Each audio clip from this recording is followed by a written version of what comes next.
To start, we import the photo into software called F-Spy, which we use to draw out the axes, guess the measurements, and infer the focal length, as this will just make it easier to model from. Then you bring that into your favorite 3D software package where you'll do most of the work. In my case, it's Blender because it's free and open source, and it's what my channel is about. So hit subscribe and then watch my beginner series if you want to learn it. Now we just trace what we see. A hallway here, a coffee table there, maybe an over-engineered oil heater over here. Sometimes you can buy models online, but if you're recreating a set, you probably need to make it from hand so that it's a precise match. The easy stuff is usually simple, hard surface objects, and the difficult stuff is often organic and complex. But all up, Ripples. a single artist should be able Booty to finish ripples. modeling everything in this scene in about 2 days. Next up, lighting. Often this is done by capturing a reflective ball on set known as an HDRI, but if you don't have that, which we don't, we can make some guesses using accompanying reference photos of where the physical lights in the scene are. Then we need textures, which, if they weren't captured on location, could be downloaded from a site like Polygon, which has common materials designed for 3D photorealism. Huh. Importantly, each texture comes with these extra images known as maps, which are used by the 3D renderer to understand how the surface reacts to light. Setting up a material in 3D can be surprisingly time-consuming, but that's why smart artists use plugins. So for example, Polygon provides a plugin which not only downloads and imports the texture, but also sets up the material for you. I might be biased, but I use Polygon all the time. Often the material is not an exact He's the match, CEO, so it you said? use additional He textures said he was known as Polygon's surface CEO. imperfections to layer That's on funny. smudges, scratches, or whatever the photo reference says you need. Texturing often takes longer than modeling, but it's still fairly predictable for a skilled artist. Texturing a scene like this shouldn't take longer than 2 to 3 days. Has nothing to do with horror. It's just fascinating to see how they do this 3D recreations of something that's a physical medium that's real, right? Seriously. So, we've got a pretty close replication, but something is off. All the main ingredients are there, but this still looks like a 3D render. The reason can be found plastered all around the Barnstorm VFX studio. Grain, focus, levels, which according to them are the most common mistakes in VFX shots. Grain means adding noise to emulate the natural effect of film and digital camera sensors. Okay. There's a common misconception that you can just render at low samples to create this grain, but you can't, or at the very least you shouldn't. It's splotchy, contains fireflies, it fluctuates across the frame depending on the object, it's just ugly. Whereas camera sensor noise is typically uniform and more smooth across the frame. So the correct way to emulate film grain is to first denoise all of that CG noise, then use an After Effects plugin like Film Convert to add in film noise on top of it. It sounds counterintuitive, but it makes a big difference. It's so complex. Focus means matching the sharpness of the camera. CG images are perfectly crisp, and this is impossible in the real world. So you enable depth of field, set something as your point of focus. Exactly. So now you have focus on one point, and everything else around it will get more blurry. It'll look more realistic. Got it. Makes Adjust sense. the aperture till it matches the photo. But even then, the CG image will still look too sharp because no lens is perfect. So a trick that I've just started using is to add a tiny amount of blur to the entire image. Again, you wouldn't think this would do much, but it's often the missing piece to realism. And finally, levels means using the waveform and histogram to ensure that there's the same amount of red, green, and blues in each part of the frame.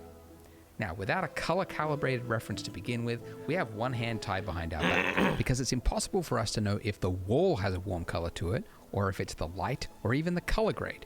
So what's fascinating is with the amount of work you have to put into this to get it to simulate real life, it may just be cheaper to film this in real life, right? If you actually want it to look realistic, you might as well just actually rent the fucking Overlook Hotel out, go there with a film crew, and film your scene in the hallway. It'll look better than if you spent all this time and money in a fucking computer, trying to emulate what it is. It's pretty wild. So the best we can do is guess. Do lots of side-by-side comparisons, looking at Fluid simulation. They're trying to simulate that the fluid would be real blood going through the hallway. Oh, God. All right, here we go. on a much slower CPU. So all up, it was about 4 days of rendering at 15,000 samples a frame. 4 And to finish days it, of just rendering. drag that sequence into Premiere, add in the film grain, and ladies and gentlemen, we have our final shot.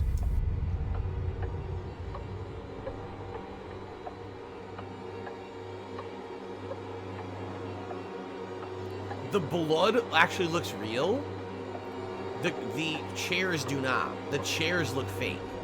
But the blood itself looks pretty realistic. Comparing it to the original, the winner is obviously practical. I'm not the best 3D artist, but arguably ILM is. And even their recreation in Ready Player One doesn't look as good as the original. Which brings us back to our question. If CG is usually inferior, why is it so frequently chosen? The first reason you can probably guess is cost. According to a film director in LA that I spoke with, this shot would be about $50K on the very cheap end. But more realistically, about $100K plus due to unforeseen costs. CG, on the other hand, is a fraction of the price. According to some effects TDs I spoke with, this could be done for about $14K on the cheap, or $20K for feature quality, or about 1/5 of the price. And related to cost is risk, because practical effects frequently go wrong. A real house was set fire for a Russian film called The Sacrifice, but right as they started filming, the camera jammed, meaning they got no footage and were forced to rebuild the entire house from scratch and shoot it again. God! In Inception, an explosive charge failed to detonate, meaning this tower fell the wrong way. And ironically, when they filmed the miniature version, the exact same thing happened. So in The Shining, Stanley Kubrick was so anxious about this elevator scene that he wasn't even present for the shoot. The entire investment hinged on every component working correctly as planned, and luckily it did. But it's no surprise then that today expensive action scenes are often done in CG, where simulations can be rerun, models can be reused, or sets redesigned for cents on the dollar. Another advantage is flexibility. If Stanley made the crushing realization that the camera was actually too far from the action, he would have no choice but to reshoot it. CG, on the other hand, is flexible to a fault. You want the camera to move? No problem. You want the lights to flicker? Easy. It's so flexible, it's actually led to a game that Phil Tippett calls Find What's Wrong with This Shot. But, misuse aside, flexibility is a big reason why CG is chosen to begin with. The final advantage is safety. In the movie, you'll notice that while we see Shelley, then the blood, then Shelley, we never see both in the same shot, which actually creates a problem for the audience, because we don't know if this is real or if she hallucinated it. That's true. Which is why I think this shot could be improved if it was CG. Because you could have Shelley run right up to the elevator, the doors open, you switch to a digital double, and we see her get washed away, just like in Ready Player One. It's rarely talked about, but safety is one of the most valuable uses for CG today. Padding is removed, sets are heightened, and digital humans are stopped, essentially letting us have our cake and eat it too. Feels dangerous, and nobody died. But for all the advantages to CG, there is one major disadvantage. Thrill. Part of the reason Jackie Chan films are so fun to watch is because you know it's real. There's real pain, real danger, and real skill. Today's audiences don't see a lot of that.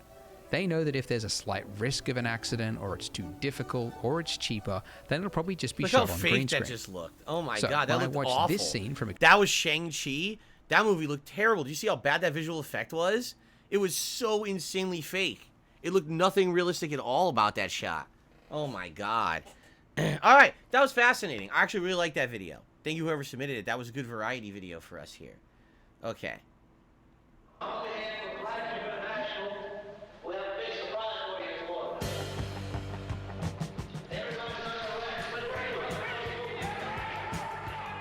Operation Flagship was an undercover sting organized by the United States Marshal Service that lured wanted fugitives with a fake giveaway. The authorities went to great lengths to make the event as humiliating as possible for the criminals, even going so far as compromising the sting's secrecy by leaving hints and hidden jokes in the promotion of the giveaway. Despite this, the operation was one of the most successful stings in law enforcement history, and probably the funniest. How long is this? 8 minutes? Tales from the In the bottle? 1980s, the U.S. Marshal Service conducted a series of operations known as the Fugitive Investigative Strike Team, or FIST, in an effort to capture wanted fugitives and presumably fist them. Catching these guys normally presents some issues. For one, they're on the run, so tracking them down can prove difficult. Also, some of them may be considered armed and dangerous. If they're expecting the law to come down on them at any minute, they may be well prepared, and a confrontation with them could pose a risk to arresting officers and civilian bystanders. To avoid these problems, FIST employed a clever tactic that still proves popular across the populace to this day. Scamming. In a New York operation, fugitives were sent notices from a fake delivery company telling them to pick up valuable packages left in their name. Oh my They God. were arrested on arrival. Others were hit with the tried and true, you have won the lottery, come and pick up your winnings. They were arrested on arrival. In Hartford, Connecticut, fugitives were lured with free tickets to a Boy George concert. They were karma chameleons on arrival. These operations led to the arrests of thousands of stupid fugitives. The so-called get something for nothing schemes were great because criminals love some things for no things, and they'd lead themselves into capture instead of having to be hunted down. It also meant their guard was down, and they usually came unarmed, meaning no one had to get hurt. So does this mean that these criminals were literally just stupid and lucky? Because if you're that dumb, how did you avoid capture up to that point? Maybe you were just dumb luck criminals, and they caught the dumb luckers like this. I don't know. The success of the fist operations inspired the U.S. Marshal Service to conduct a similar operation in a joint effort with the Metropolitan Police Department in Washington, D.C. in 1985. While pondering what devious plots they could deploy over dinner, two Washington marshals noticed the restaurant erupting into cheers over a televised football game featuring the Washington Redskins. At this point in time, support for the Redskins was rabid. The waiting list for season tickets stretched literal years. It should be noted that the Washington Redskins are now known as the Washington Commanders, Yes. because I guess at some point someone took umbrage with the fact that American sports teams are either animal, mythical figure, or minority ethnic group. Having decided that tickets for a Redskins game, specifically the highly anticipated December 15th game against the Cincinnati Bengals for the playoffs, would be a very tempting piece of bait, the Marshals and Metropolitan Police went about mailing invitations to the last known addresses of around 3,000 wanted fugitives. The invitations claimed to be from the fictitious company Flagship International Sports Television, and promised free tickets to the Redskins vs Bengals game as part of a promotion. Notice anything funny about the invitation? That acronym seems awfully familiar. Yep. This was just one of the hidden references authorities snuck into the ruse, seemingly for no other purpose than to amuse themselves. Over 100 people responded to the invites and were further mocked by little jokes hidden in follow-up communications. For instance, the supposed president of Flagship International signed his letters as I. Michael Detnaw, Detnaw being wanted spelled backwards. On the phone, the fugitives would be redirected to the company's business manager. While they waited, I Fought the Law played over the phone line. Oh the my business manager God. himself was named Marcus Cran, a reversal of the word narc.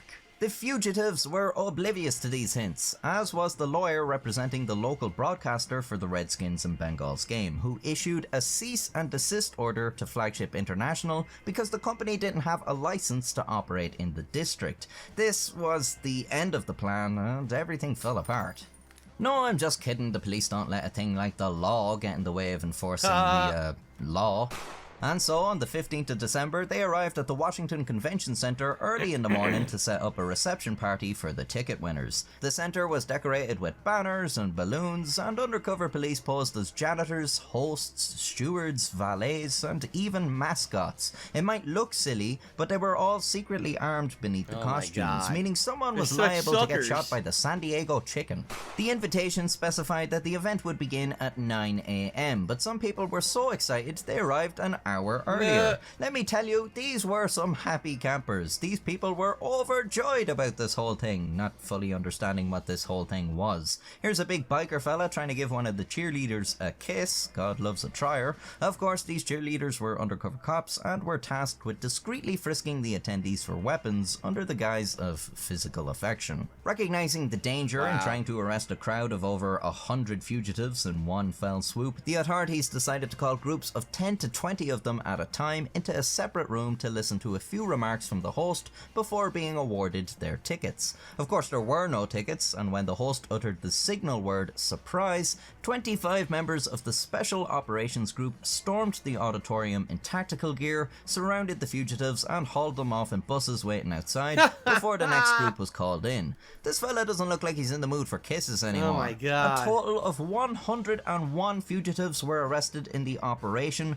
which cost cost $22,000 to organize. Now, if you're an easily agitated taxpayer like me, you probably think that sounds like a lot of money. No, it's not. But it worked Not at out all. at less than $220 per arrest. At the time, in 1985, the US Marshal Service typically spent an average of $1,295 per arrest. Wow. So That's really, great. this That's a was a great fairly story. cost-efficient method of arresting people, and no one even got hurt, which is usually what cost-efficient means. Wow. All right, I got time for one or two more videos before we adjourn to the show, so let's move on. That was a good story. That's a great story. Boy, these On fugitives are April dumb, huh? Fool's Day 2006, 5 teenage girls left a number of cardboard Mario question mark blocks around their city. It was supposed to be a public art project to bring joy to the locals, except police mistook it for a bomb threat. Okay, that's literally all we have to watch. We don't have to watch the rest of the story. That's the story. No, I mean, let's be honest. Those boxes don't look like Mario blocks at all. It's a fucking a cardboard box they wrapped in shitty gold wrapping paper, and no one would think that's a Mario block. And then their town got freaked out. Okay, next video. Sounds good. I won't jump scare you. Oh god, listen to this. The video contains no jump scares, but there are monsters or disturbing imagery. Rest easy and enjoy the video. Accidental horror in video games. Accidental horror in video games?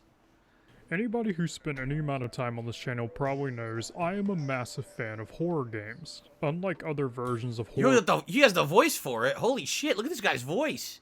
What a unique voice. Super deep.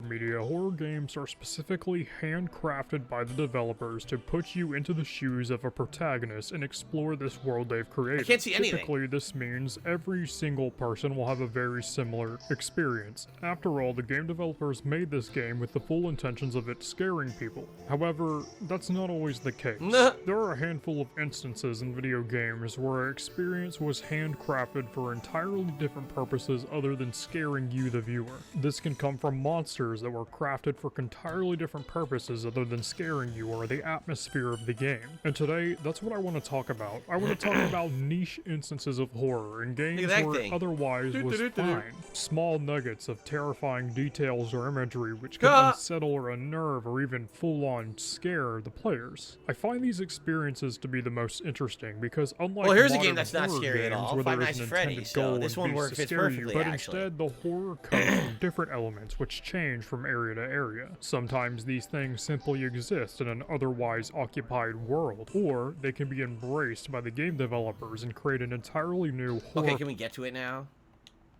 Crash landing on an open planet. Your life pod will eventually crash land into the shallow depths, leaving you with nothing but a Subnautica. few days worth of food, a single medkit, Yep. some water, and a temporary base.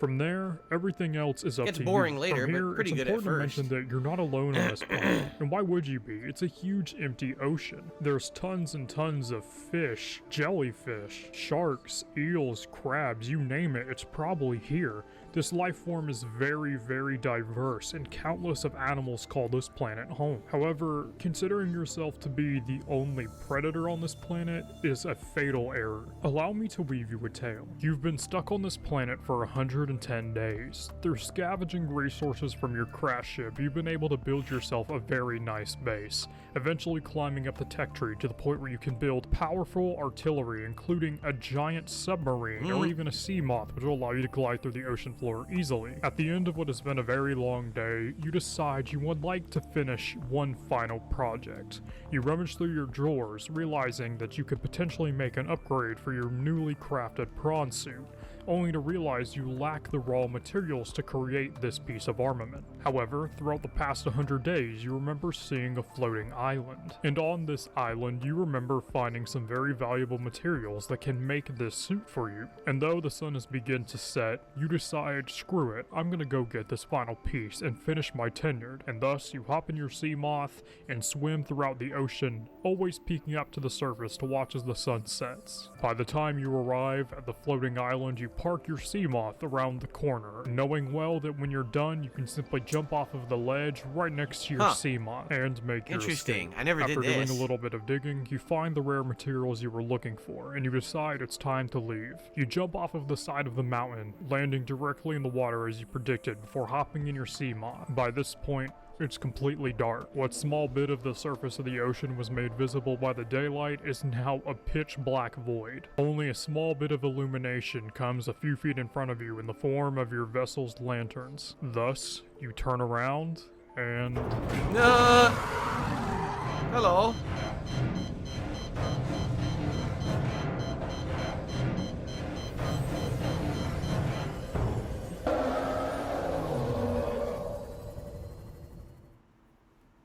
This is a Reaper Leviathan, and what I just described to you was an experience I had myself not too long ago. And much like a lot of players, we all have our own similar experience with this creature. For those of you who don't know, or maybe those of you who do know but haven't played the game... There's a lot of build-up.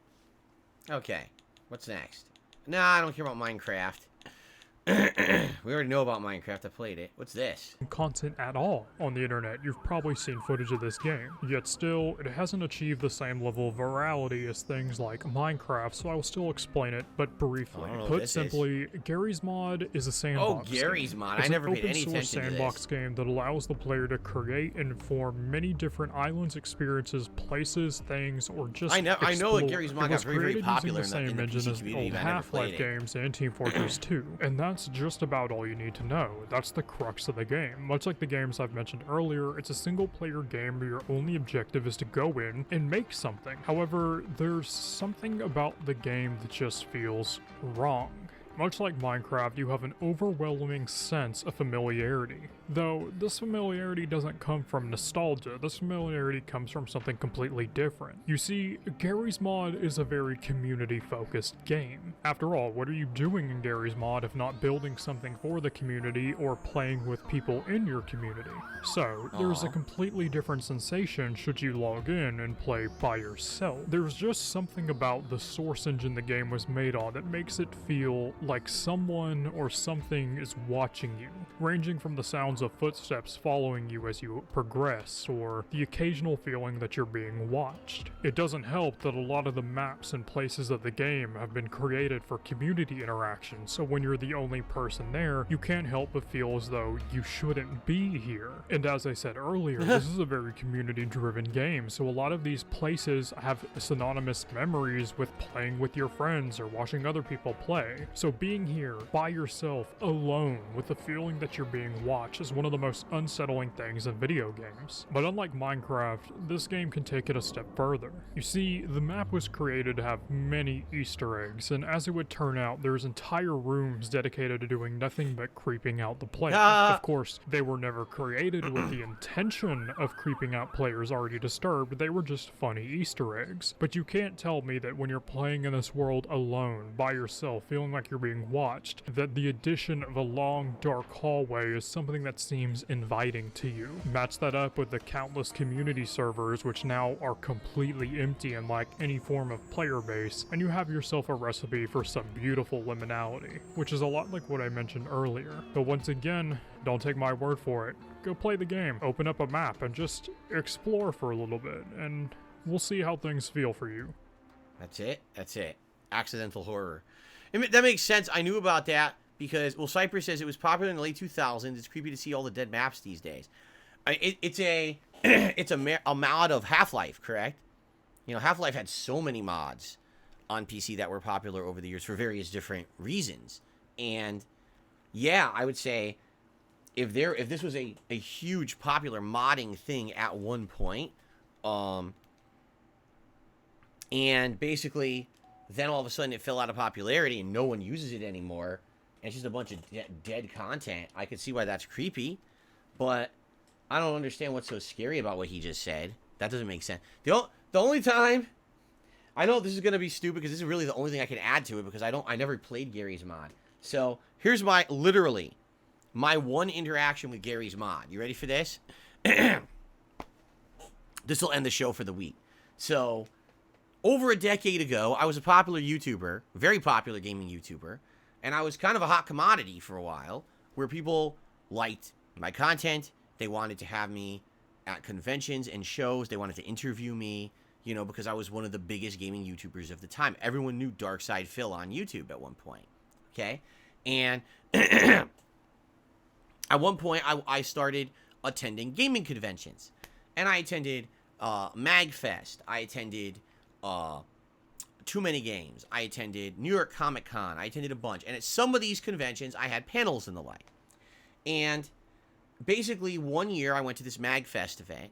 And this was at the height of my popularity, I would argue, on YouTube. Like, I was very popular.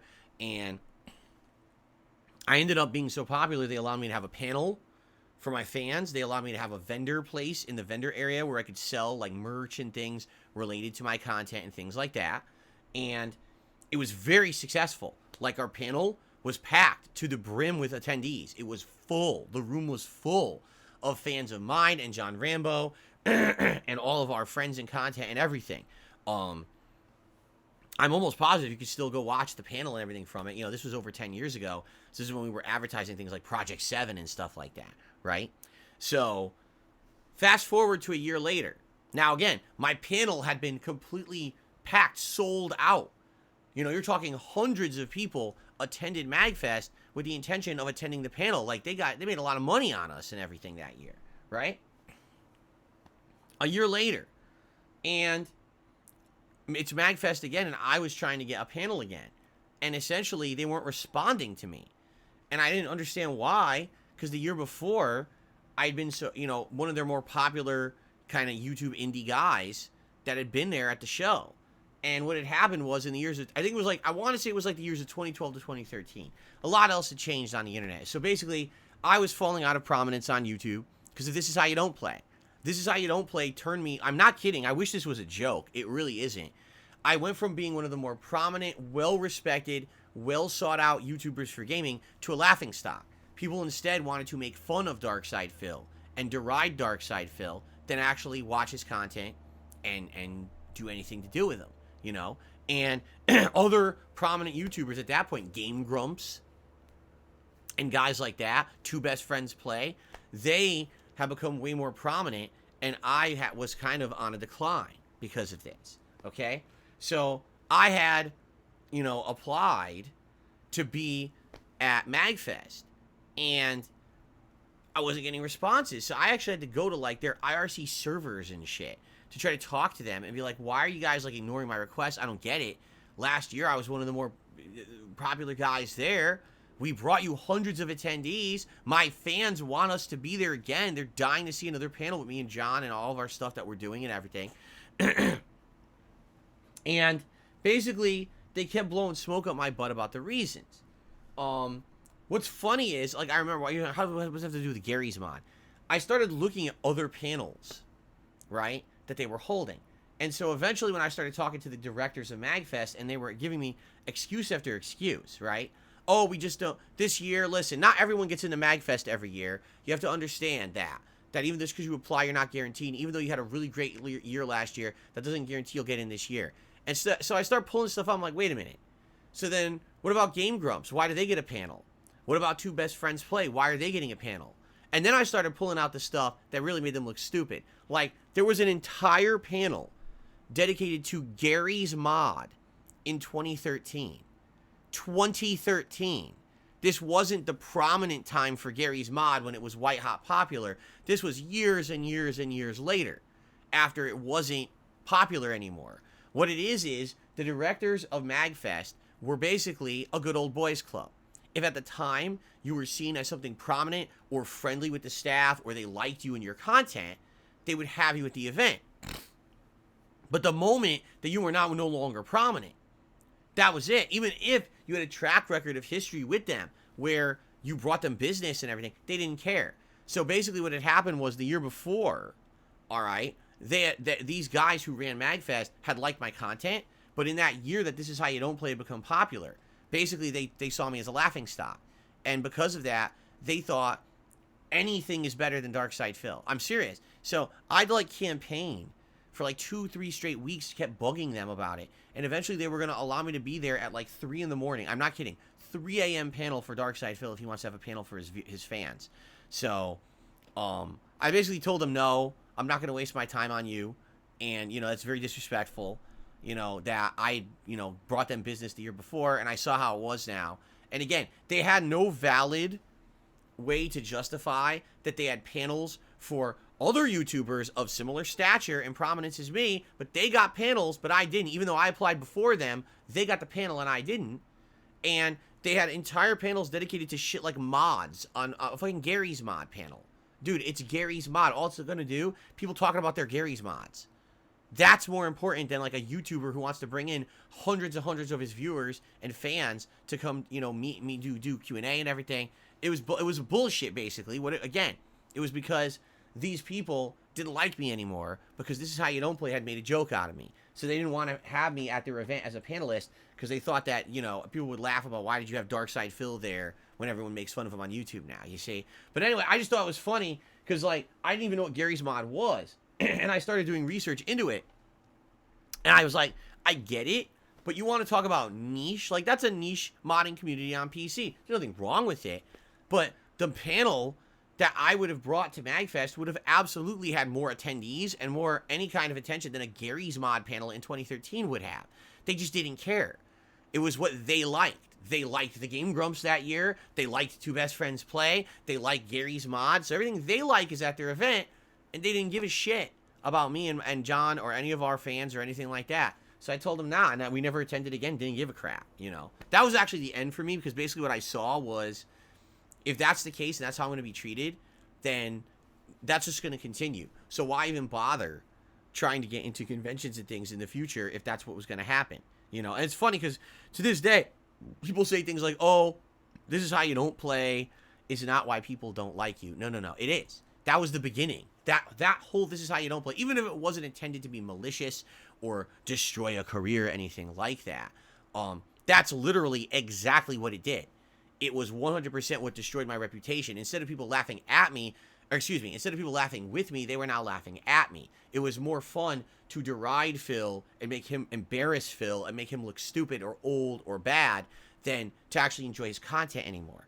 And that really was the flip for me, was that I, all of a sudden within 1 year, I went from Mr. Prominent to no one is seeking you for anything. You can't even get a panel at like a fucking game convention. Nothing. Like, what? That was just crazy to me. So yeah, but anyway, that's the only association I've ever had or known anything about Gary's mod. I just figured I'd bring a little bit of personal spin to it. Okay. All right. Well, ladies and gentlemen, I thank you all for watching DSP versus the Internet.